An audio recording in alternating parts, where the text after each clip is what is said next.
Se sarà il caso noi ci siamo, faremo anche la nostra per questo. Gli appartamenti potrebbero essere pronti già entro la prossima settimana, puliti, sistemati e attrezzati di tutto quello che servirà per restituire a 2 famiglie in fuga dall'orrore dei talebani una parvenza di vita normale.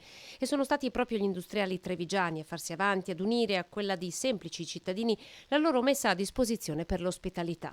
Ad oggi sono 2 i locali, Roncade e Casier, ma se sarà necessario, come confermato dal presidente Destro, ne saranno offerti altri. Non possiamo pensare solo a quello che succede all'interno delle nostre aziende, ma dobbiamo vedere quello che succede anche all'esterno. Appena è scoppiata l'emergenza Afghanistan, noi ci siamo impegnati a dare la nostra disponibilità, non solo per l'accoglienza, che stanno già seguendo molto bene le prefetture di Padova e Treviso, ma anche nell'impiego di queste persone che arriveranno in Italia e nel nostro territorio. Ospitalità, ma anche lavoro, ed è questo il secondo fronte dell'accoglienza, il primo vero passo verso l'integrazione.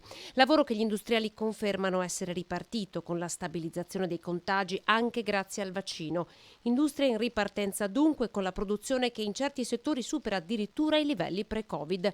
Ma sulla spinta in atto pesa il freno tirato della logistica e i costi delle materie prime divenute in certi casi introvabili. C'è un ritorno importante alla crescita sia della parte diciamo, industriale che della parte di fatturato e la crescita importante anche dell'export. Il problema delle materie prime purtroppo è ancora un problema assolutamente evidente e forte in diversi settori, e legato alle materie prime c'è anche un problema di trasporti molto importante.